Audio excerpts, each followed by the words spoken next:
ಪ್ರಗತಿ charitable ಟ್ರಸ್ಟ್ನವರು ಆಗಮಿಸಿ ನಮ್ಮ ಶಾಲೆಯ ಎಲ್ಲ ಮಕ್ಕಳಿಗೆ ಟ್ರ್ಯಾಕ್ ಸೂಟ್ ವಿತರಣೆ ಮಾಡಿದ್ದಾರೆ. ಇದರಿಂದ ನಮಗೆ ಬಹಳ ಸಂತೋಷವಾಗಿತ್ತು. ಈ ಟ್ರ್ಯಾಕ್ ಸೂಟನ್ನು ಹಾಕಿಕೊಂಡು ಪ್ರತಿದಿನ ಶಾಲೆಗೆ ತಪ್ಪದೆ ಹಾಜರಾಗಿ ಚೆನ್ನಾಗಿ ವಿದ್ಯಾಭ್ಯಾಸ ಮಾಡುತ್ತೇವೆ. ನಮ್ಮೆಲ್ಲರ ಪರವಾಗಿ ಪ್ರಗತಿ ಚಾರಿಟೇಬಲ್ ಟ್ರಸ್ಟ್ ಅವರಿಗೆ ಧನ್ಯವಾದಗಳು. ಜೈ ಬೋಲೋ ಭಾರತ್ ಮಾತಾ ಕಿ. ಇನ್ನೂ ಸ್ವಲ್ಪ ಜೋರಾಗಿ ಸೌಂಡ್ ಬರಬೇಕು. ನಿಮ್ಮಲ್ಲಿ ಶಿಸ್ತು ಬೆಳಿಬೇಕಂತಂದ್ರೆ ಸೌಂಡ್ ಬರಬೇಕು. ಓಕೆನಾ? ಮತ್ತೊಮ್ಮೆ ಹೇಳ, ಜೈ ಬೋಲೋ ಭಾರತ್ ಮಾತಾ ಕಿ. Very good. ಈ ಒಂದು ಕೊಪ್ಪಳ ಜಿಲ್ಲೆಯ ಬಸವನದುರ್ಗ ಗ್ರಾಮದ ಸರ್ಕಾರಿ ಕನ್ನಡ ಹಿರಿಯ ಪ್ರಾಥಮಿಕ ಶಾಲೆಯಲ್ಲಿ ಹಾಗೂ ಇನ್ನೂ ಕೆಲವು 2 ಶಾಲೆಗಳು ಸೇರ್ಕೊಂಡಿದ್ದೇವೆ ಅಂತ ಅನಿಸುತ್ತೆ. ಆ ಒಂದು ಶಾಲೆಯಲ್ಲಿ ನಮ್ಮ ಬೆಂಗಳೂರಿನ ಪ್ರಗತಿ ಚಾರಿಟೇಬಲ್ ಟ್ರಸ್ಟ್ ವತಿಯಿಂದ ಈ ಒಂದು ಶಾಲೆಗೆ ಟ್ರ್ಯಾಕ್ ಸೂಟನ್ನು ಮತ್ತು ಬೆಲ್ಟು, ID ಕಾರ್ಡ್ಸನ್ನು ಕೊಡುವಂಥ ಕಾರ್ಯಕ್ರಮದಲ್ಲಿ ನಾವೆಲ್ಲ ಕೂಡ ಸೇರಿದ್ದೀವಿ.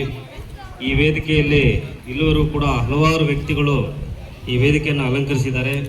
ಮೊದಲನೇದಾಗಿ ಈ ಕ್ಷೇತ್ರ ಶಿಕ್ಷಣಾಧಿಕಾರಿಗಳಾದಂಥ ಶ್ರೀಯುತ ನಟೇಶ್ ಸರ್ ಅವರು ಈ ವೇದಿಕೆಯನ್ನು ಅಲಂಕರಿಸಿದರು. ತುರ್ತು ಕೆಲಸದ ಸಂದರ್ಭ ಈಗ ತಾನೇ ಅವರು ಹೊರಟಿರುತ್ತಾರೆ. ಅದೇ ರೀತಿಯಾಗಿ ಈ ತಾಲೂಕಿನ ಪ್ರಾಥಮಿಕ ಶಾಲಾ ಶಿಕ್ಷಕರ ಸಂಘದ ಅಧ್ಯಕ್ಷರಾದಂಥ ನಮ್ಮ ದೇವೇಂದ್ರ ಸರ್ ಅವರು ಕೂಡ ಈ ವೇದಿಕೆ ಮೇಲೆ ಇದ್ದಾರೆ.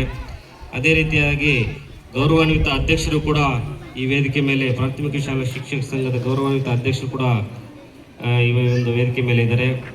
ಅದೇ ರೀತಿಯಾಗಿ SDMC ಅಧ್ಯಕ್ಷರಾದಂಥ ಶರಣಮ್ಮ ಅವರು ಕೂಡ ವೇದಿಕೆ ಮೇಲೆ ಇದ್ದಾರೆ.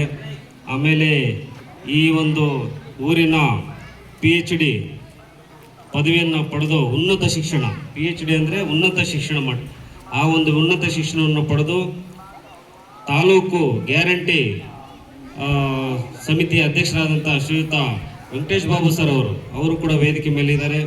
ಅದೇ ಶಿಕ್ಷಕರು, ಶಿಕ್ಷಕಿಯರು, ಸಹ ಶಿಕ್ಷಕರು, ಶಿಕ್ಷಕಿಯರು ಎಲ್ಲರೂ ಕೂಡ ಸೇರ್ಕೊಂಡಿದ್ದಾರೆ. ಮಕ್ಕಳು, ಮೀಡಿಯಾ ಮಿತ್ರರು ಎಲ್ಲ ಕೂಡ ಸೇರ್ಕೊಂಡಿದ್ದಾರೆ. ಎಲ್ಲರಿಗೂ ಕೂಡ ನಮಸ್ಕಾರಗಳನ್ನು ತಿಳಿಸುತ್ತೀವಿ. ಮಕ್ಕಳೇ ಕೇಳಬೇಕಿಲ್ಲಿ, ಕೇಳಿಸಿದ್ಯಾ? Thank you. ಇವತ್ತು ಪರಿಸ್ಥಿತಿ ಏನಾಗಿದೆ ಅಂತಂದರೆ, ಎಲ್ಲ ರಾಜ್ಯದಲ್ಲಿ ಸರ್ಕಾರಿ ಶಾಲೆಗಳನ್ನು ದಾಖಲಾತಿ ಸಂಖ್ಯೆ ಕಡಿಮೆ ಆಗಿ ಮುಚ್ಚುವಂಥ ಪರಿಸ್ಥಿತಿ ಇವತ್ತು ಏರ್ಪಟ್ಟಿದೆ. ಎಲ್ಲ ವ್ಯಾಮೋಹ ಬಂದು ಖಾಸಗಿ ಶಾಲೆಗಳ ಮೇಲೆ, ವ್ಯಾನ್ಗಳ ಮೇಲೆ, ಬಿಲ್ಡಿಂಗ್ಸ್ ಮೇಲೆ, ಅಲ್ಲಿ ಕೊಡುವಂಥ ಯೂನಿಫಾರ್ಮ್, ಶೂಸ್ ಮೇಲೆ ಈ ಒಂದು ಪೋಷಕರಿಗೆ ವ್ಯಾಮೋಹ ಜಾಸ್ತಿ ಆಗಿದೆ. ಆ ವ್ಯಾಮೋಹನೇ ಇವತ್ತು ಸಾಲ ಮಾಡಿ ಮಕ್ಕಳನ್ನು ವಿದ್ಯೆ ಕೊಡಿಸುವಂಥ ಪರಿಸ್ಥಿತಿಗೆ ನಾವೆಲ್ಲ ಕೂಡ ತಲುಪಿದ್ದೀವಿ. ಎಂಡ್ ಸ್ಟೇಜ್ ಅಂತ ಕೂಡ ನಾವು ಇದನ್ನು ಕರಿಬೋದು.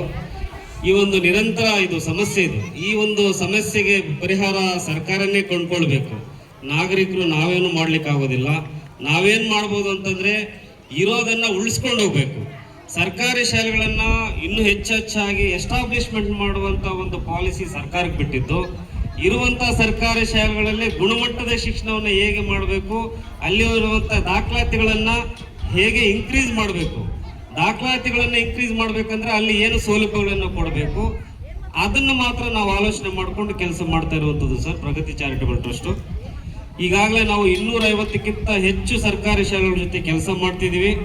ಹೇಗಪ್ಪ ಅಂತಂದರೆ, ಸುಣ್ಣ ಬಣ್ಣ ಮಾಡೋ ಮುಖಾಂತರ, ನಲಿಕಲಿ ಚೇರ್ಸ್ ಕೊಡೋ ಮುಖಾಂತರ, ಅಲ್ಲಿ ಬ್ಯೂಟಿಫಿಕೇಶನ್ ಮಾಡೋ ಮುಖಾಂತರ, ಏನು ಗೋಡೆಗಳಿಗೆ ಗ್ರೀನ್ ಬೋರ್ಡ್ಸ್ ಕೊಡೋ ಮುಖಾಂತರ, ಸ್ಮಾರ್ಟ್ ಕ್ಲಾಸಸ್ಗೆ ಟಿವಿಗಳನ್ನು, ಪ್ರೊಜೆಕ್ಟರ್ಗಳನ್ನ ಕೊಡುವ ಮುಖಾಂತರ, ಶಿಥಿಲೀಕರಣ ಆಗಿರುವಂಥ ಶಾಲೆಗಳಿಗೆ ಅಲ್ಲಿ ಏನೋ ಒಂದು ಸಿವಿಲ್ ವರ್ಕನ್ನು ಮಾಡುವಂಥದ್ದು ಮುಖಾಂತರ, ಡೆಸ್ಕ್ಗಳನ್ನು ಕೊಡುವ ಮುಖಾಂತರ, ಹೀಗೆ ಮಕ್ಕಳಿಗೆ ಯೂನಿಫಾರ್ಮ್ಸ್ ಕೊಡುವಂಥದ್ದು, ಟ್ರ್ಯಾಕ್ ಸೂಟ್ಸ್ ಕೊಡುವಂಥದ್ದು, ನೋಟ್ಬುಕ್ಸ್ ಕೊಡುವಂಥದ್ದು.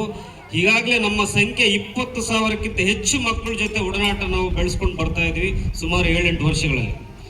ಇದರಿಂದ ಏನು ನಾವು ನೋಡ್ತಾ ಇದ್ದೀವಿ, ಅದರ ಒಂದು ಇಂಪ್ಯಾಕ್ಟ್ ಏನಾಗ್ತಿದೆ, ಅದರ ರಿಸಲ್ಟ್ ಏನಾಗ್ತಿದೆ ಅಂತಂದರೆ, ದಾಖಲಾತಿಗಳು ಕೊಂಚ ಮಟ್ಟಕ್ಕೆ ಅದು ಇನ್ಕ್ರೀಸ್ ಆಗ್ತಿದೆ. ನಾವೆಲ್ಲ ಎಲ್ಲೆಲ್ಲಿ ಕೆಲಸ ಮಾಡ್ತೀವಿ ಕೊಂಚ ಮಟ್ಟಕ್ಕೆ, ಬಹುತೇಕ ಅಂತ ನಾವು ಹೇಳಲಿಕ್ಕೆ ಆಗೋದಿಲ್ಲ, ಕೊಂಚ ಮಟ್ಟಕ್ಕೆ ಅದರ ಡ್ರಾಪ್ ಡೌನ್ ಆಗೋದಕ್ಕಿಂತ ಅಟ್ಲೀಸ್ಟ್ ಸ್ಟೇಬಲ್, ಅಟ್ಲೀಸ್ಟ್ 1-2 ಮಕ್ಕಳು ಇನ್ಕ್ರೀಸ್ ಆಗುವಂಥ ಪರಿಸ್ಥಿತಿಗಳನ್ನು, ಒಂದು ನಿರೀಕ್ಷೆಯನ್ನು ನಾವು ನೋಡಿದ್ದೀವಿ.